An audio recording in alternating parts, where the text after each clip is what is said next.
Episode 5. We come from a place where we count the days. The Puffling. In the darkness, they drop like soft bombs on the town. Pesur, pufflings. A sweet word for a sweet baby bird, but looks can be deceiving. These babies are hard as nails. They bite and scratch. They've crawled up from deep, dark, stinking burrows to stand at the edge of a sheer cliff in the night. Parentless. And to leap. Into what? The North Atlantic. The great, freezing unknown. Or, in the case of these pufflings, they drop to the streets of Vestmannaeyjar on the island of Heimaey, where I'm standing, cold and tired, with my sugar-shot nieces. It's past midnight, and we are saving pufflings from cats and cars. The squeals of the town's children echo from the docks up the hill, and if I were wearing whatever that is, and I could play a pipe, I would lead all these children to... back to their beds, because I'm an exhausted 38-year-old woman. The pufflings land in the town because of the lights. They're dazzled. They think street lights are stars, the dock is the moon, and these roads the black, cold sea. I watch my nieces, Edda and Sigrun, jump from the pavement to peer under a car. "There's one here, Aunt Hulda," Edda shouts. According to my sister, Edda takes after me. Edda has volume.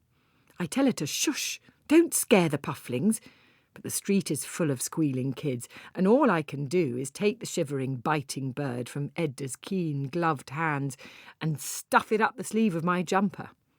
It shuts down immediately in my arm burrow. It feels cold, so thin.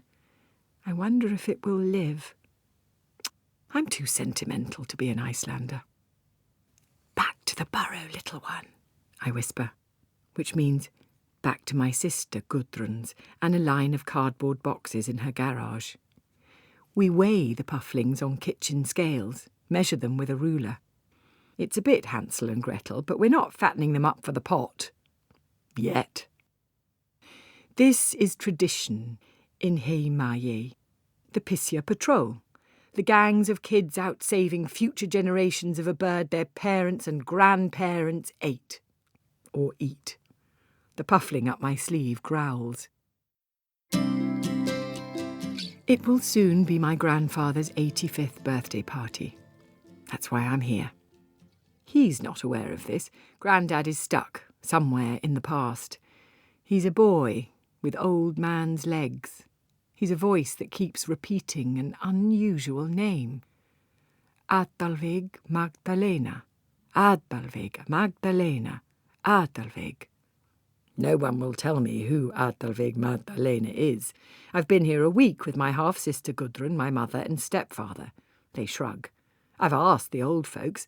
I've done what any good ex-police officer would do. A search. A call-in of favours. I consulted Heimaey records. My sister says, "Huldy, hang out with your nieces. You're so good with them. You should get on with having your own." I don't reply to that. I'm divided from them. Mum moved back here when I was 12, but I stayed with Dad. Then my half-sister came, and we all forgot to make the effort. The island of Heimaey is 4 miles long. Gudrun drives slowly. In the dark, we shine flashlights on the verges. Pufflings aren't colourful. They can look like rocks, tufts of grass, like garbage. Gudrun honks hellos at other crawling cars with children hanging out of the back windows. Everyone knows everyone here, apart from my granddad's Adalvig Magdalena. There's the big black mountain, Eldfettel, lurching over the town. Things come unexpectedly. On the night of January 23rd, 1973, my grandmother, mother and uncle ran. Eldfettel came, the mountain of fire. A cinder cone volcano. A surprise in the night, Mum said, like it was an apocalyptic Santa Claus. Lava spewed 500 feet into the sky. Seawater in the harbour was 44 degrees. Ash buried 30% of the island's houses. Ash buried the cemetery. Imagine that. Maybe that's where Adalveig Magdalena is. Families ran down to the docks while horses cantered into new fissures. As the mainland watched on TV, my grandmother evacuated with her children and the island's sheep. But my grandfather stayed to fight. Fighting lava. It took 157 days. They pumped seawater from the harbour to cool the lava tongue, diverting it. They won. Grandad still has scars on his hands. I hold the healthiest puffling out to my grandad and watch his face. When he smiles, you can almost see the young man. We're setting this one free today, Grandad. 3 years at sea for him, all fattened up. He taps the bird on the head and it snaps its beak. Hey, better let it sleep before the big swim, or flight, or both. Whatever they do at sea. I put the puffling back in the box and sit at my grandfather's knees. He taps my head now, and I lean against his leg, making sure I take my own weight. There's a storm outside. The dock and the airport are closed. The pufflings might be staying with us a night longer. Adalveig Magdalena, Grandad says. I watch the hard rain hit the windows. Adalveig Magdalena. And he taps my head. I reach for my drawing pad, my pencils.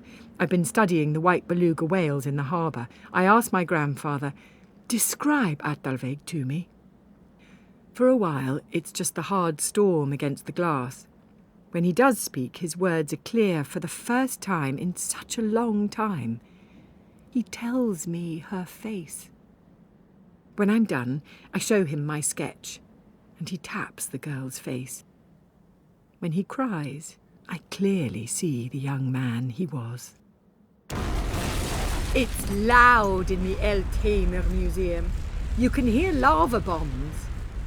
I've come to escape my sister's house. Take the girls, she said. You love being with them, Hulda. And she's right, I do. But still, I sneaked out the back door in waterproofs. This museum is an impressive copper-coloured cube. There's an original house in the middle, ash half dug out. Everything inside the house is as it was before the volcano came that night in 1973. I put on the headphones and listen to the stories of that night. I live and you shall live, a voice says, because no one died. The miracle was there had been bad weather and all boats were in the harbour, ready for an escape.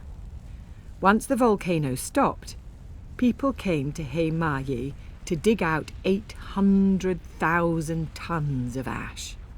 They dug out the buried cemetery with garden shovels. They used tephra for the airport runway, and Heimaye grew by 7 football pitches. Islanders didn't come back for 2 years, if ever.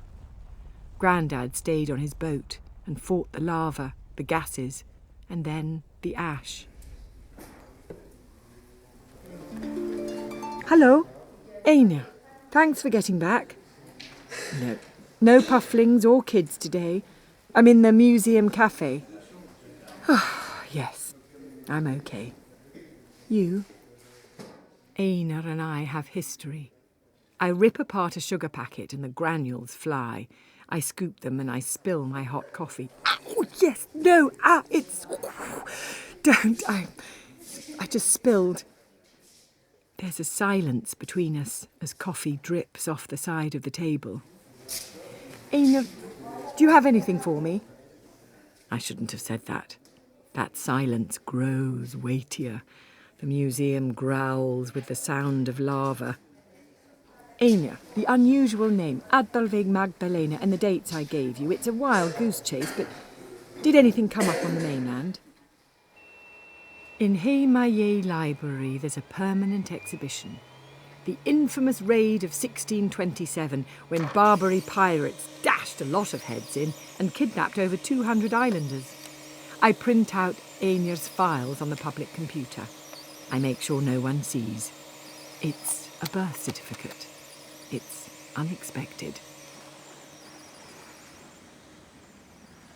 The trick to releasing a puffling is to swing it up, then down once, then swing it up and let it go. You can feel its little muscles tense on the first mock try. The anticipation. It's an electric current waking up to its wild future. Edda giggles. Fly, Pissia, fly! And with a short wing flap, the puffling's body is a bullet through the air. I pick the next one from my sleeve. It's the same bird that nestled against me the other night. It's not as fat as the others. Maybe it's younger, but it has to go. You can't keep a puffling, Grandad said, because for a flash he was all there at his birthday party. Hulda, it has to take its chances. I swing the little puffling up, then down, then up again, and I let go. I gave my mother the birth certificate that named Adalveig Magdalena Gunnarsdóttir, her date of birth in Reykjavik, her mother's name, and my grandfather's name. Adalveig was unexpected. While my grandmother was on the mainland, Adalveig was conceived on this island, maybe on Grandad's boat. Oh, but let's not think too much about that. Adalveig Magdalena Gunnarsdóttir, a child born of ashes. In the kitchen, my mother laughed. Always the detective, Hulda. I've known about Adalveig since your grandmother died. Your grandfather showed me a photograph. She lives in Newfoundland, but she's not interested in us. Mum rolled her eyes. You always have to dig, Hulda, just like your father. My father would say any good detective will tell you things are right under our noses. I might visit him today, in the prison. The storm went, the ferry ran, and I said goodbye to my family and the 2 beluga whales in Cletivik Bay. Next time I visit, I might lug a beluga sculpture with me. I have a toy puffling in the passenger seat. Sweet and soft, not like the real thing. It's for Einar.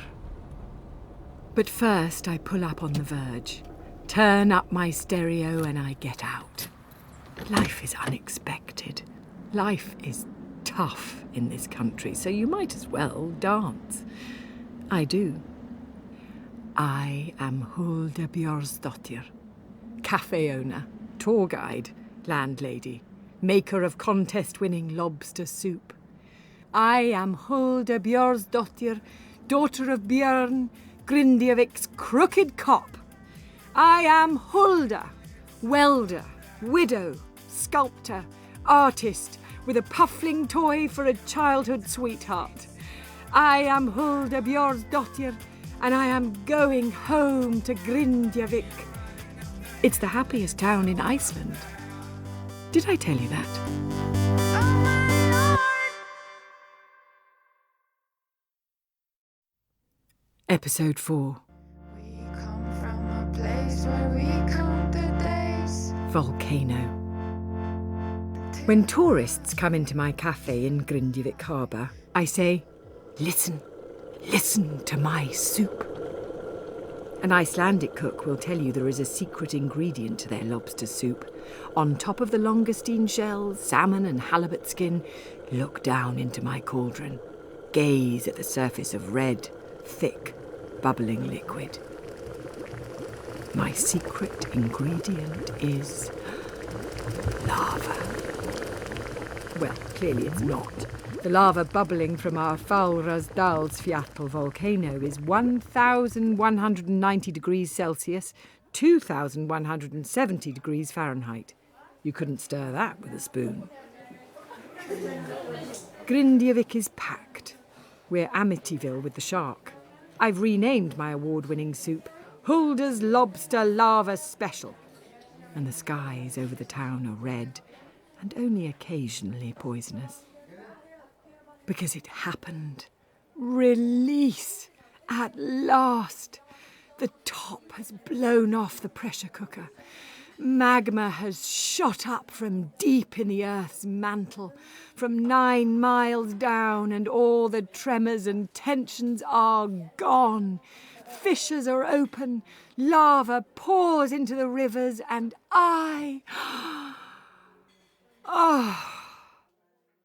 it's all very relieving.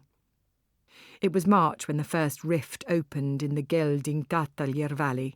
That's Castration Valley, where, incidentally, I castrated sheep as a girl. Not because I'm a psychopath, it was a summer job. Tall black cones formed, collapsed and formed again, and now we have a red and black lava field. Some days the lava spurts so high you can see it from a swanky rooftop bar in Reykjavik.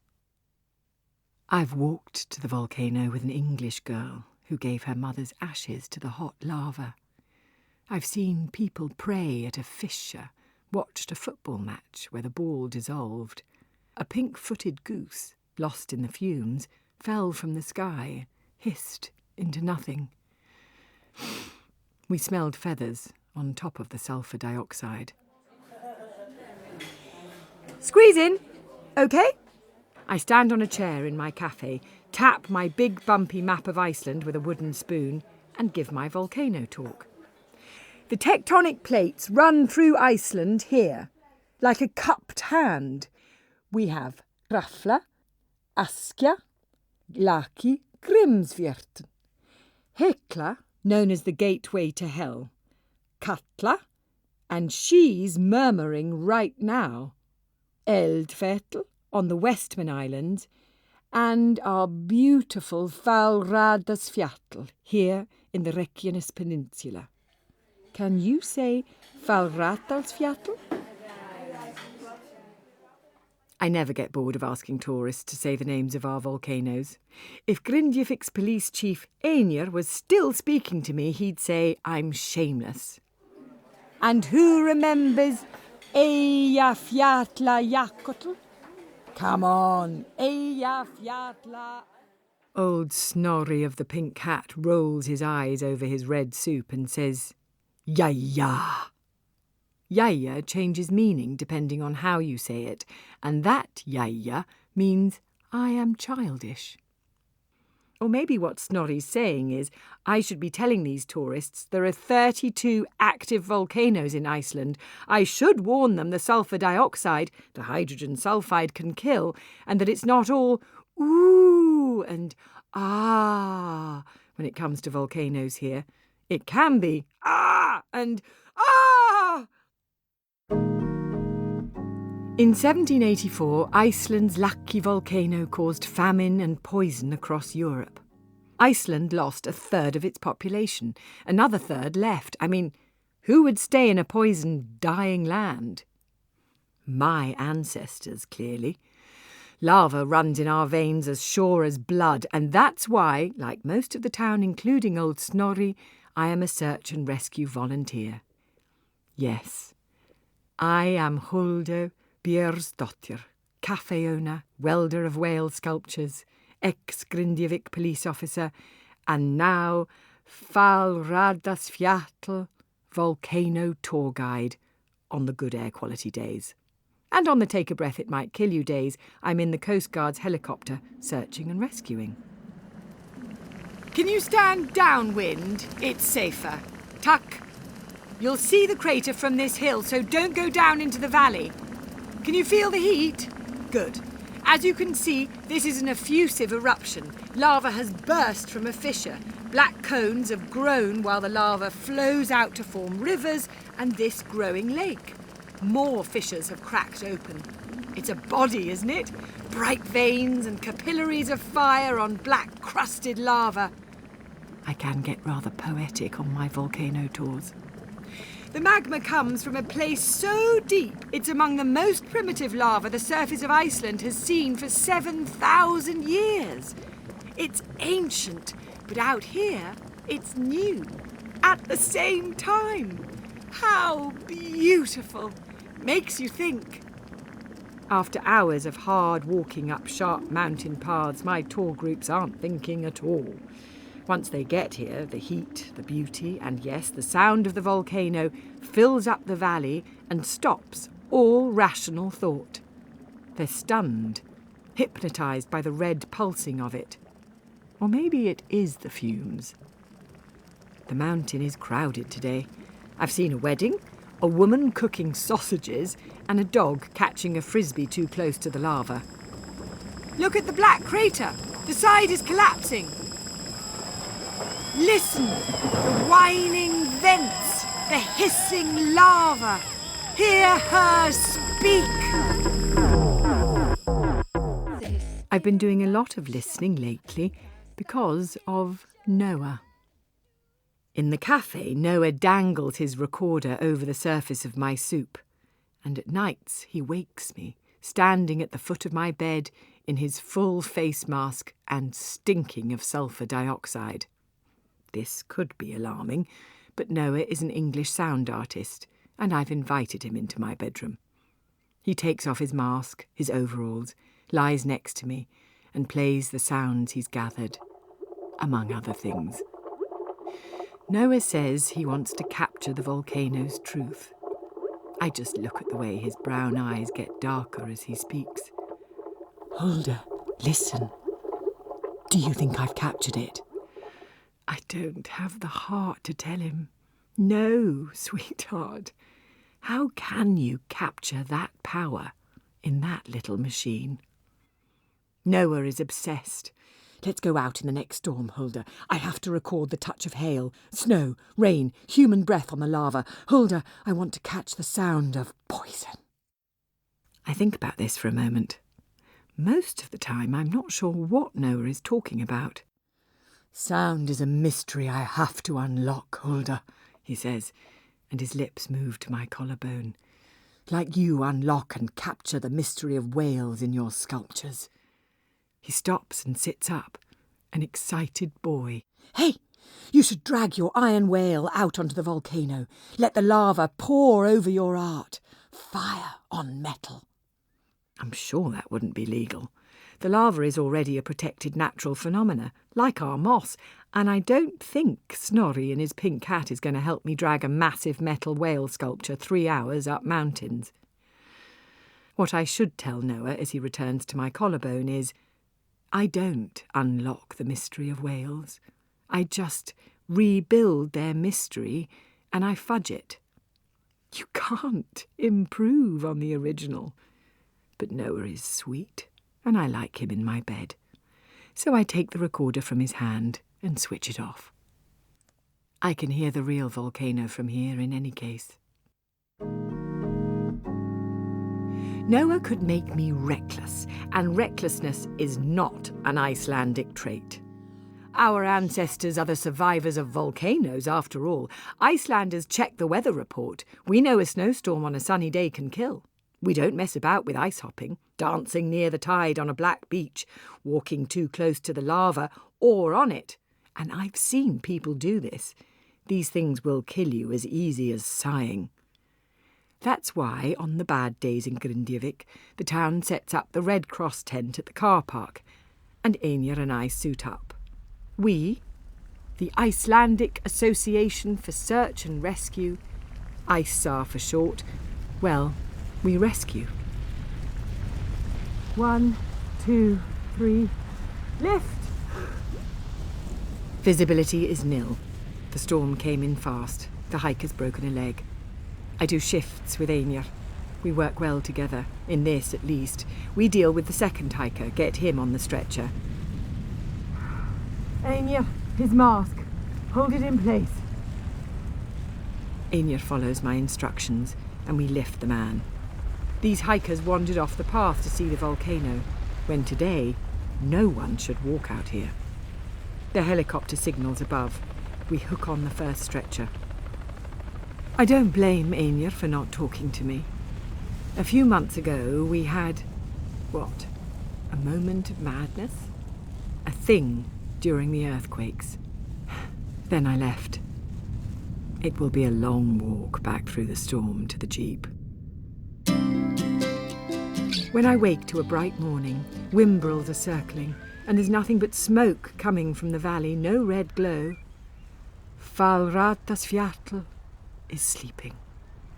Noah has gone, but there is a message on my phone. Hulda, I'm so close. I'm getting to the true voice of her. I hear the Kria in the harbour. The boats are unloading. My Langostine coming in. There is another message. I'm going to dance on the black lava lake. I'm going to capture the lava glass. Anya, can you see him? I bring the helicopter down just a little, hover. Sections of the lava lake are crusted in black but smoking. Anya? He thought I was making a fuss, that it was a waste of resources. We don't make a fuss. Then a call came in. A man was stuck on the lava. That man was sitting on the lava now, wearing headphones and ignoring the cries to come back. When lava crusts over, it looks like a solid tarmac. It is not. Beneath the black, there's a river of magma. There. Anya says as he points. Noah is standing on the lava, waving his arms, but he soon jumps away from the spot. Quick, from one lava crevice to the next, smoke billows up. On the way back from Reykjavik, Anya begins to talk at last. He tells me about a Jack Russell, lost on mudflats and the tide coming in. He tells me how search and rescue tied a string to a drone and a sausage to the string, and the Jack Russell was rescued. I'm not sure if Noah is the dog or I'm the sausage, but I do know Noah lost his recording equipment. And lost is doing heavy lifting for consumed by magma. As for Noah, it was inhalation and ruined shoes. Only a night in hospital in Reykjavik. She's back. Our volcano. Anya comes over with a beer. We sit on the roof of my workshop and watch the glow. Lava is gushing, pluming, a fire geysir. Anya sits down on the blanket next to me, checks the wind direction on his phone, and we listen. At a safe distance.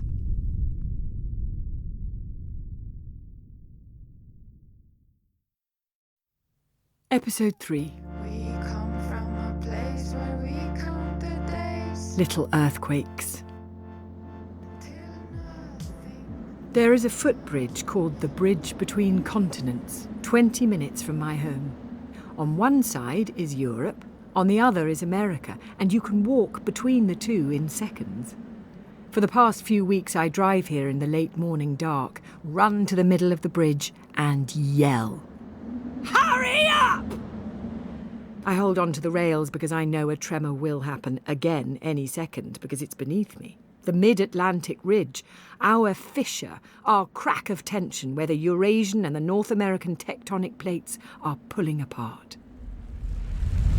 Our rift is usually a rowing couple who've decided to stay married. It shifts and grumbles, but since the 13th century it hasn't been dramatic about it. Now these tectonic plates are wild teenagers blasting through our peninsula, making life hell for everyone. We can't sleep. We can't walk without shaking. We can't think. We're seasick. Only the fishermen are safe. I'm seeing things. People have left for summer houses, for Reykjavik, just to get some sleep. Grindavik, my home, has had 20,000 earthquakes in 6 weeks. I'm not convinced we're the happiest town in Iceland anymore. If an eruption surprises us in the middle of the night, boats are ready in the harbour. Snorri says that's seeing too many action movies. Hulda, the whole earth is shaking, but there's nothing to worry about. It's just annoying. If the worst happens, we won't be able to save a lot, but we'd get away. It's our Krýsuvík Trotlandinka volcanic system, one of the 5 systems here on the Reykjanes Peninsula, our smoking peninsula. Oh, if she would just stop teasing us with tremors. If the ground opened up and let that lava through, the earthquakes would stop. That's why I come here to shout at the rift from the footbridge. I'm trying to make her angrier than she already is. Come on!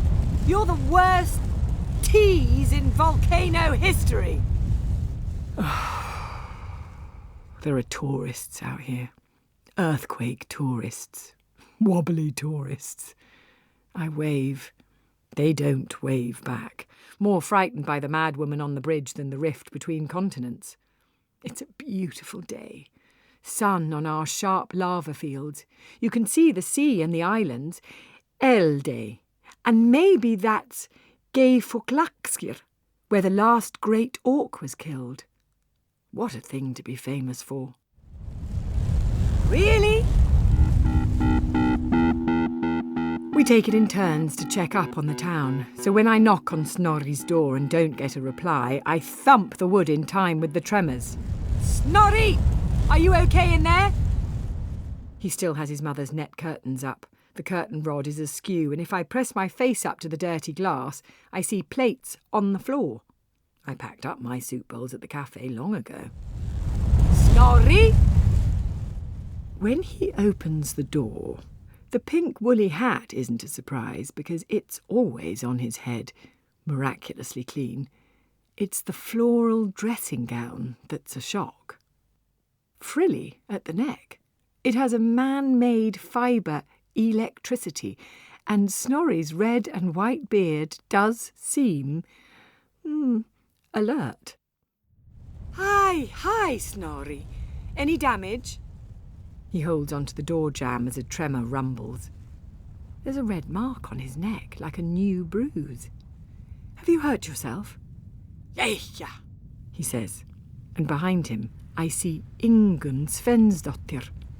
Ingunn Svensdottir is front of house at the Saltfish Museum, and right now Ingunn Svensdottir is naked in Snorri's hallway.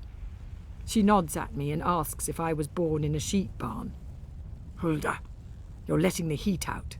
Snorri slams the door, and surprisingly quickly there are noises, not earthquakes, coming from his hallway. And that is none of my business. The tremors are making animals of us. Don't think I can't feel it myself. I take cold showers. I think about bland things. Cold hot dog buns, steamed white fish. When the need gets too bad, I drive out to Finkvetlir and watch the exploding Great Geysir for release. I always come back. Who else is going to look after the town? I know the police station. I spent my childhood spinning on my father's office chair when he was chief of police. Now he's locked up in Litlachron prison. I avoid this place. But I can't help walking in when I see Einar's cop car parked up. I can smell him from the hall. Einar's smell is citrusy with added loam. I've never yet seen him eat an orange.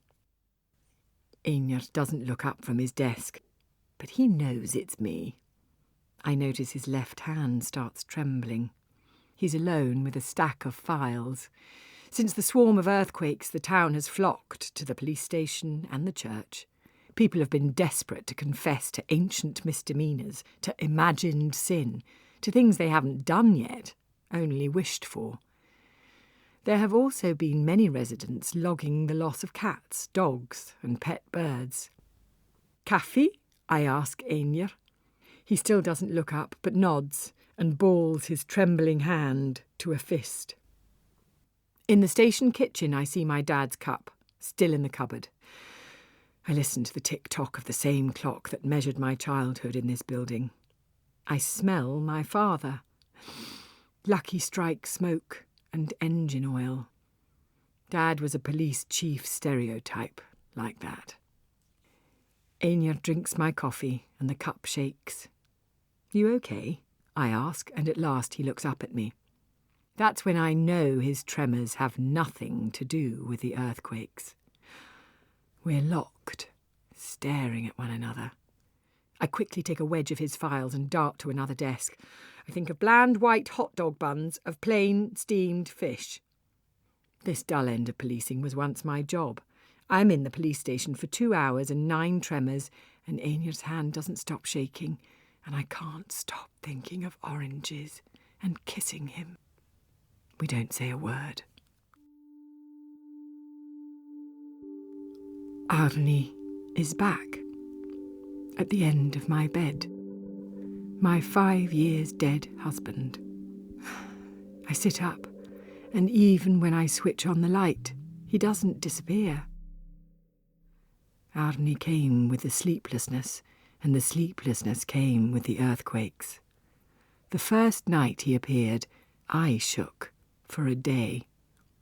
The next night, I tried to hold him, but there was nothing to hold.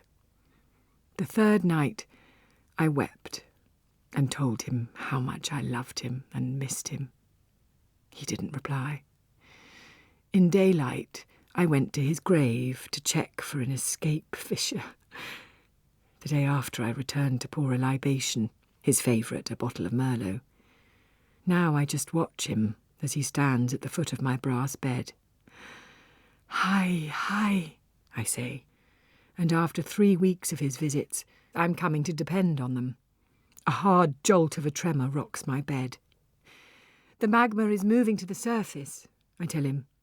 Do you know why they call earthquakes swarms? In the half-light of the late morning, Arnie is gone. In my kitchen I drink coffee, eat half a frozen rhubarb cake, and look out at my whale sculpture. It rattles. I'm not surprised to see Einir beneath it in his police uniform. He's holding on to a black rib. He's hugging the rib in the silver mid-morning light. Another tremor runs through Grindavik, and he holds it tighter. It's the middle of the night, and at last I'm on solid ground. This doesn't make sense because I'm at sea on Snorri's boat, but this is a pitch and swell I recognise. It's cold and we're in Marware bibs and jackets. Nordilios, the northern lights, swell green and purple in the night sky, and 3 humpback whales are out there, one breaches and spurts. Snorri tells me he had to get out. Hulda, I hate Ingunn Svensdottir. Always have, and she hates me. Now we can't keep our hands off each other. I need a break. You too, Hulda. Stop holding the town together. We don't need the glue.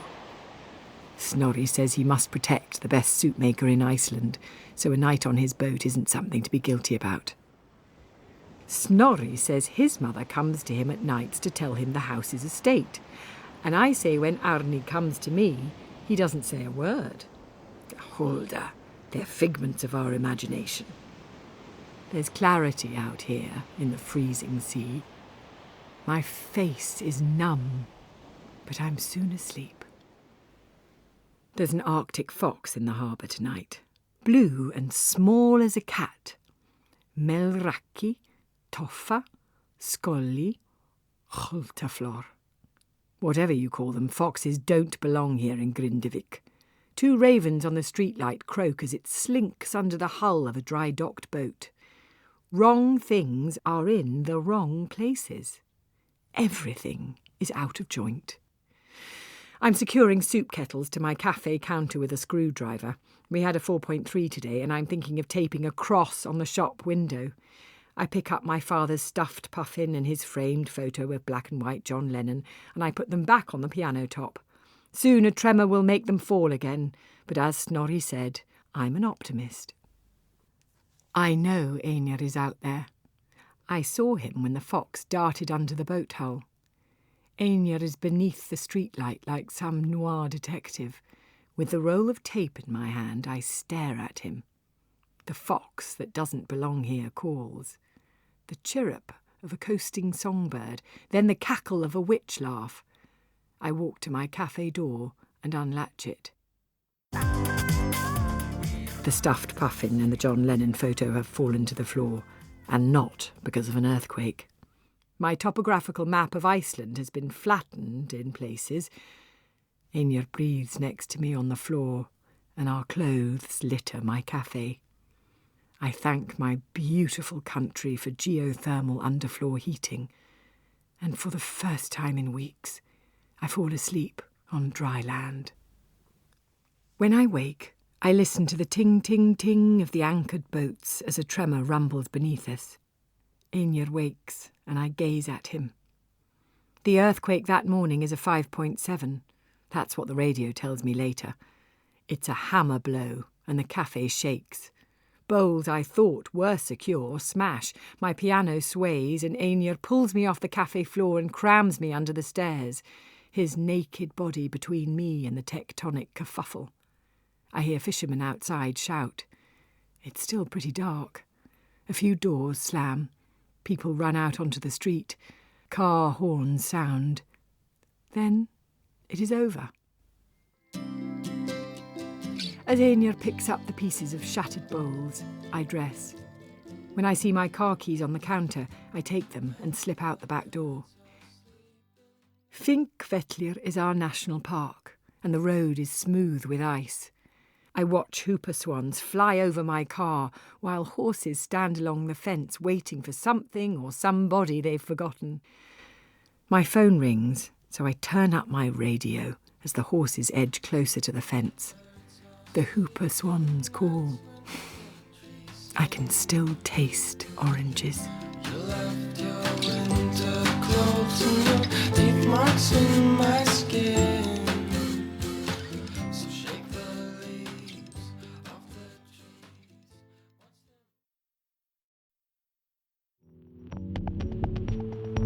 Episode 2. Raven.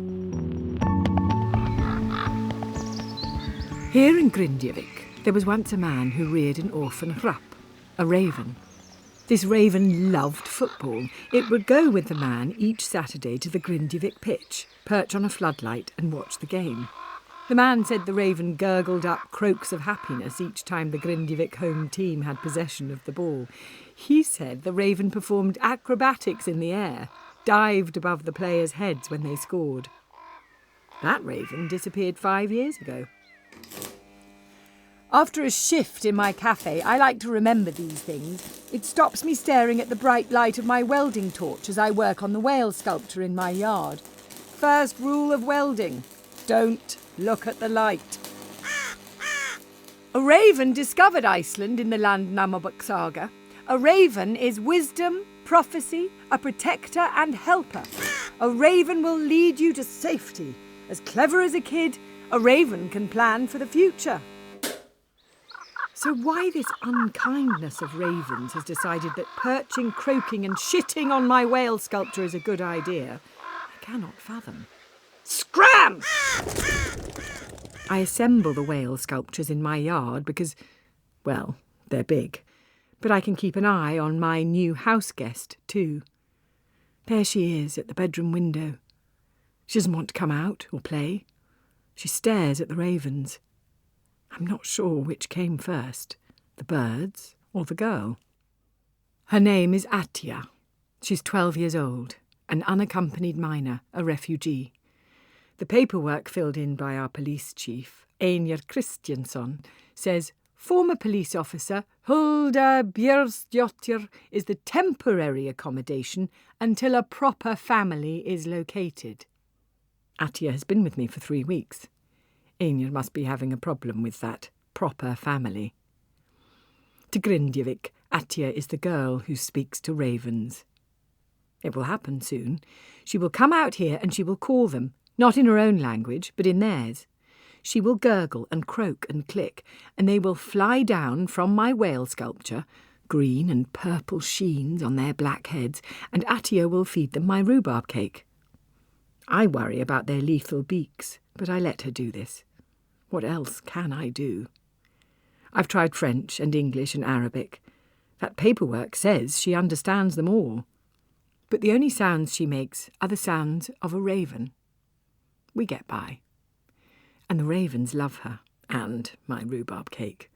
They bob from fence post to street light to tin roof when I walk her to school. They wait for her when the last bell rings. My good friend Briet told me that it is an omen, that I should shoo the beasts away, because this week blindingly obvious omens are the last thing I need. It's the anniversary, Hulda, Briet said. You need peace and quiet, not these croaking krapner. She's right. It's been a weird week. My whale isn't working, the ravens won't go, it's the anniversary, I can't get this child to say a word, and things are going missing all over town. Small things. What are you crowing at? Or ravening at? Suck a throat lozenge. Jal, hallo? Sack Pietr. No, I haven't found them. They're not in my cafe. No, not your silver whistle. Not Ingebjörg's glass brooch. Yes, I know Sigrun can't find her charm bracelet. Yes, Snorri's watch hasn't been seen since he went swimming. Yes, I'll keep an eye out. Yes, I know, it is the anniversary, 5 years, but I don't need reminding, Pietr. I have to... They are all over my whale now. 8, 16 ravens. They keep landing. Yaya! Am I Tippy Hedren? Is this Hitchcock's The Birds? My whale is the climbing frame in that playground. You know, just before the birds attack Tippy and those school kids, and they're running down the hill and screaming and getting pecked. Attia is at her window. She waves. It is a little creepy. I wave back. Then I put down my welding torch and slowly, very slowly, I back away from the birds.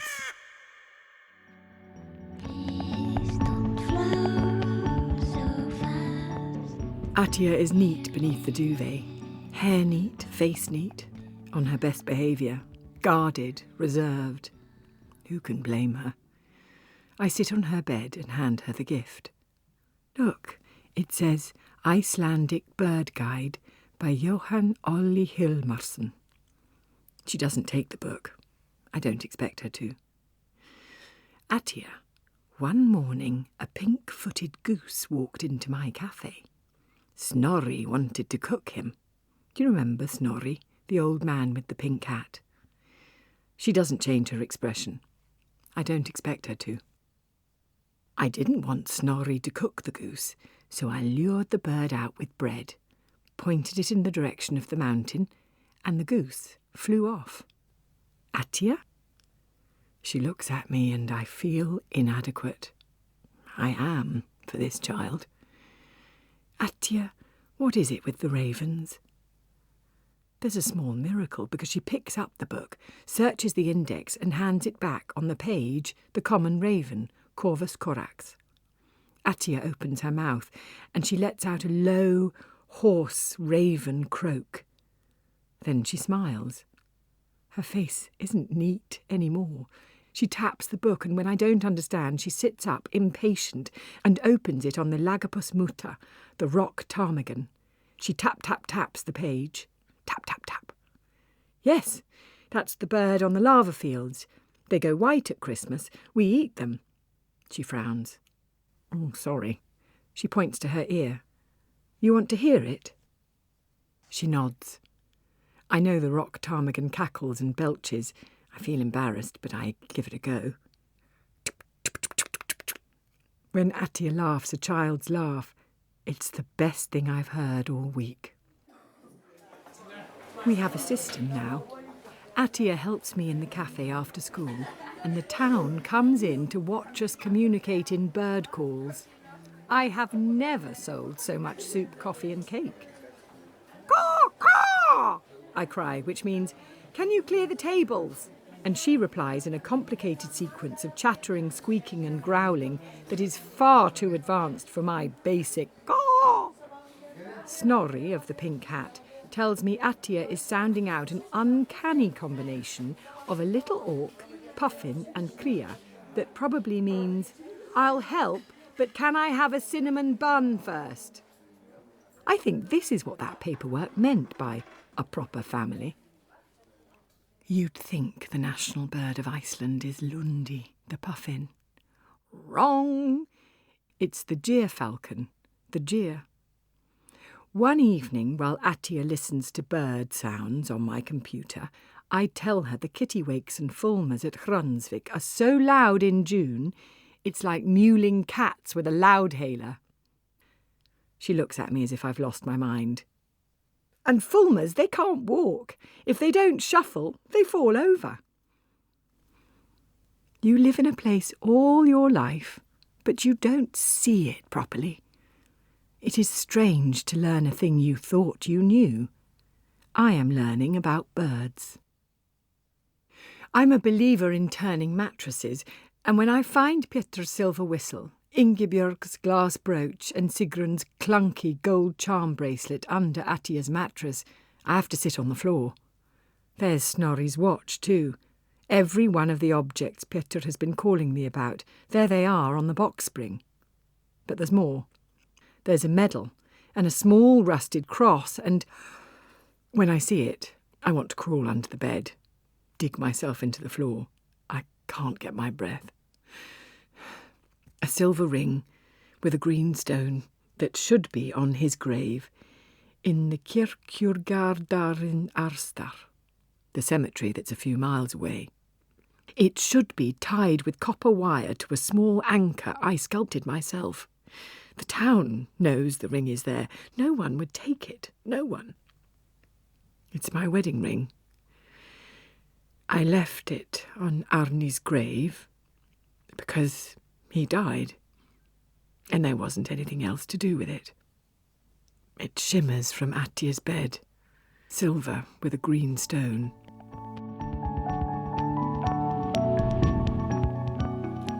Hi, Peter. It's your lucky day. I found Sigrun's charm bracelet, your whistle too. Someone handed them in at the cafe. I've spent the morning telling this white lie. I've spent the morning lugging a shoebox around the town and giving small objects back to their owners. It's a wonder seeing people's eyes light up. It's a wonder what power these objects hold. But the more doors I knock on, the stranger it gets. Old Snorri laughs, tells me thanks for the watch, but how was his mother's crucifix left in my cafe? He hasn't seen it for 20 years. I don't know. It's just there. If you die in the winter here, it can get complicated. How can you dig a hole in frozen earth? Of course, there are ways, but Arni died 5 years ago to the day, and the only thing that was lucky for us was the time of year. It was summer. Si allt sever eru klettir shrapnar, I say to him. That means white ravens are rare, which is, hey, long time no see. Snow buntings bounce on the grass mounds.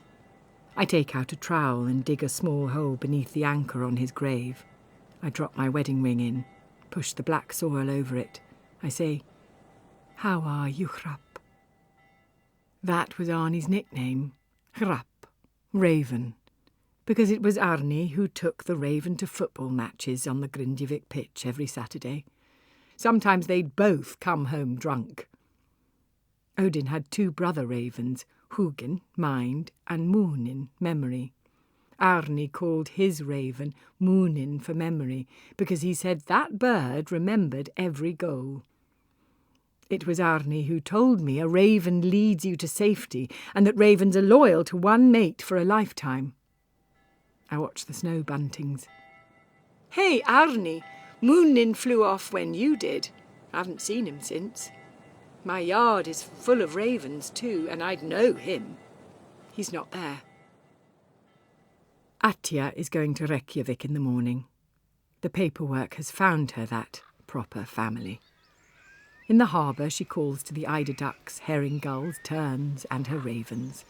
She calls out their Icelandic names. Kria, Skummur, Eiderfagl, Hrap. When Attia spoke to me for the first time, it didn't feel strange. "Did you take the pretty things from under my mattress?" she asked. "The ravens brought me those gifts. Wasn't it nice of them?" I agreed with her. It was very nice of them. I'd read about this, or maybe Arni told me, ravens exchanging objects for food.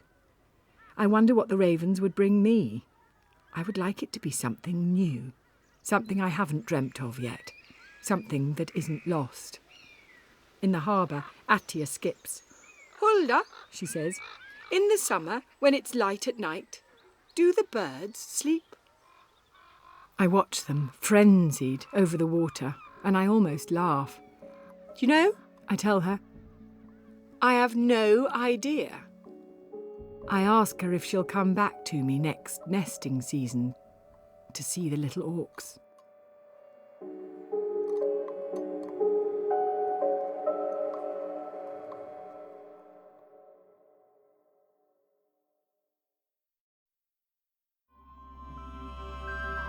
Episode 1. Moss. Do you know Iceland moss has no roots? The spores puff like dust. You'll find our moss in Newfoundland, but you'll find me, Hulda Björnsdóttir, in Grindavik, southwest Iceland, rooted. There are rules for the moss on our lava fields. Keep to the paths. So I don't know what that idiot Travis is doing standing on the bright velvet green. Travis, get off the moss! Doing anything to or on the moss is the worst thing to do in Iceland. Truly. Travis yells my name with his Texan twang. Hulda! Telling me the midnight sun is perfect for my skin tone and how great the shots will be for his Instagram page. It wasn't a good idea when we were drunk. Photograph Icelandic beauty, Hulda Björnsdóttir, welder of whale sculptures, Grindavik cafe owner, maker of the best lobster soup in Iceland, widow, horse wrangler, landlady, Reykjanes Peninsula tour guide. Photograph her in the night sun, lying naked on the lava fields of her home. I'm an Icelander, so naked isn't a problem. It's summer, but I'm still cold, standing here in only my boots. I taste the caraway seed bite of the Penryhn Travis bought in Keflavik Airport duty-free last night. Sometimes we call Penryhn Svatidojevi. This means black death, and my early hangover agrees. Get back on the path, Travis! He yells something about a Norse goddess naked in her land of ice and fire, and how the moss is where the Hulda folk live, and isn't that my name after all, Hulda? He shouts about getting my Icelandic ponies out here. They are horses, not ponies. They would break their legs on the Iccentric. I want to hit him, but I'm not a violent person. So I pick up my boiler suit and welding jacket and turn back into town. You'll have me in a bloody puffin costume next, I shout. Travis is easy on the eye, but I have my limits. Yaya! The earthquake is sharp, a bark and a slap. I'm used to earthquakes, but Travis is running or ducking, or both. Hey, it's only a tremor. Calm down. Here, on the Reykjanes Peninsula, earthquakes happen beneath your feet whether you notice or not.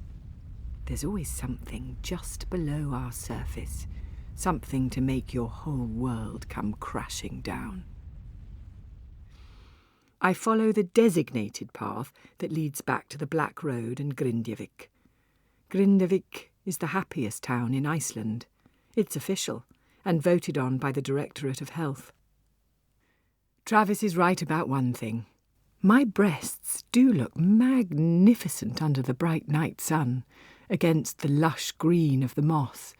And like our moss, I too maybe grow 1 inch a year, not up, but across. Help yourself. Unlimited refills. Yes, it's the best lobster soup in Iceland, 4 years running. The cafe is my kingdom. The world comes to me. In the harbour at my shop front windows, fishing boats, ting, ting, ting. Ravens wait for the catch. Blue on white Viking tour buses line up neat as books on a shelf. Earthquakes aren't stopping our lifeblood of tourists today. I fight my hangover with coffee and enthusiasm. Come in! More tables upstairs! The map of Iceland on my wall is topographic, touchable. The stuffed puffin on the piano, the white Arctic fox snarling in the bathroom, and the John Lennon poster, you know, the one in his New York City t-shirt. These objects belong to my father. His letter came this morning. I know the prison stationery. My father, ex-police chief of Grindavik, now prisoner 52. We don't have large prisons in Iceland. My father, my ghost, my earthquake. The paper of the letter is thin. I slide it into my apron pocket, unopened. One winter night, when I was 10, my father walked me out into the Itlarain, our evil lava. He left me, told me not to walk home. He knew I couldn't because he took my flashlight. He said, "Sit tight and wait for the morning, Huldy. Don't be afraid, girl. There's nothing to fear, ever." A cop's daughter. I did as I was told. Years later he confessed it was him who hid the Prince polo bar in my sleeping bag, that he was nearby, watching me all night. He was making sure the weather didn't flip, making sure I didn't cry all night. I asked him what the lesson was. He said he had no idea. His father had done the same to him. That was all. The blue lights of Einar's cop car light up the cafe. At least he takes his police cap off when he comes in. "Hulda, I need your help," he says. This happens frequently. I bustle him out. Tourists tend to stare at a cop. Einar holds out a photograph. A little boy is hugging a soft toy horse. Einar tells me the kid went missing in the middle of the night, just after the earthquake. "Jæja, Einar. You'll be in somebody's kitchen, warm and fed. You worry too much. Bad things like that don't happen here." Einar gives me a look. "You want me to help look for him, right?" Einar smiles, and it's brighter than the bloody sun. "Oh, OK. But I have a tour bus to take to Gunnarkvar first." Einar's left the blue lights of his police car on. There's someone sleeping in the back. "What is Travis doing in your police car?" "The moss," Einar says. "He was walking on the moss." "You are arresting someone for walking on the moss?" Einar goes as red as my lobster soup. "Hulda, what I did was a long time ago." Einar was 15. It was his declaration of love. The graffiti of a lovesick kid. An H for Hulda, scratched into the sacred moss on the lava fields. You can see it from small planes. After my father's, Einar's is the second greatest crime committed by Grindavik's own. The town saw it as the biggest sacrilege, like graffiti on a church. I think it's why Einar joined the police. It's his penance. I'm not convinced I've forgiven him yet. Welcome to Gunnarkvar, Iceland's largest boiling mud pool. A solfatara with geothermal seawater and a ground temperature around 300 degrees C. Yes, it smells of bad eggs. Hydrogen sulfide. If you could move along the ramp against the barrier, tuck. Here, mud pools and steam vents are boiling under your feet. The lava rock has turned to clay. Feel that power gushing up. If you look down, you just might spot a ghost clinging to the edge. That is Gunnar, with every blast of steam. Ha! That is Gunnar trying to escape. OK, everyone, we'll meet at the bus in 30 minutes. Please stay on the ramp and the marked trails. This isn't a theme park. It's dangerous. Tuck! I'm doing the short version today. My head is still pounding. I need this steam to clear it, but I'm not sure the hydrogen sulfide is helping. The swirling white is hypnotic. The glittering mud pools bubble. Vents hiss. Steam spirals, then clears. I see a figure out on the clay. I rub my stinging eyes. It's a person, right next to Gunnar's bubbling pool. Is it her? Gunnar's ghost? No, It's a child. Hey! The steam gushes up again and swallows the figure. I push against the rope. Hey, stop! It's dangerous out there!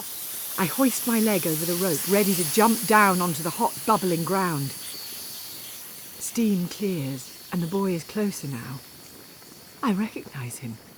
It's the missing kid from Aina's picture. He should be scalded or worse, but he isn't crying out in pain. He isn't running for his life. He's just standing there, staring at me. 2 firm hands pull me from rope to ramp. Hulda, what the hell are you doing? It's Bridget. We work this tour together. She doesn't let go. Hulda, are you crazy? There's a kid out there. I jerk towards the rope, but Bridget holds me fast. Steam shoots up. I hold my breath until the wind blasts and clears it. Hulda, there's no one there. I am neither a mystic nor a telepath, and I don't suffer from hallucinations. I'm logical and I am hungover. That is all. In my field, my horses run to me, not for food, but to tell me something. And no, I am not Dr. Dolittle. I know horses. The stable door is open. Sleipnir, the alpha, nudges me at chest height. I nudge him back, and Sleipnir pushes past me. He walks into the stall, and there is the boy. He is sleeping on the straw. He's hugging his toy horse. It's as simple as that. As I said, I am logical, always a police chief's daughter. Einar will be happy. It's been a crazy summer. It's been The hike is 3 hours. I'm not as fit as the girl I was. I see it. I'd forgotten how big it is. The letter H carved into the moss. I unbutton my welding jacket, unhook my dungarees. I'm naked in my boots again. The H is as bold and clear as it was. Einar cut himself, scratching it out with his hands. I remember being glad about that. Now it makes me sad. I throw down my jacket and I lie in the first perpendicular line of the H. I claim it. Yaya! Another tremor. At last, the earth really does move. I have opened and read my father's letter. Will you visit your old dad soon? He wrote. The earth is quiet beneath me. Einar will be driving the boy to Keflavik Airport with his family now. After the thanking and the crying, the mother told me they wanted to escape the earthquakes. I think how impossible that is, to leave the shifting, the cracking, the fissures that break out constantly beneath all our feet. I settle into my H. I am Hulda Björnsdottir, cafe owner, tour guide, landlady, maker of contest-winning lobster soup. I am Hulda Björnsdottir. That means daughter of Björn, Grindjavik's crooked cop, prisoner number 52. I am Hulda, welder, widow, sculptor, artist. I am Hulda Björnsdottir. I am bloody freezing.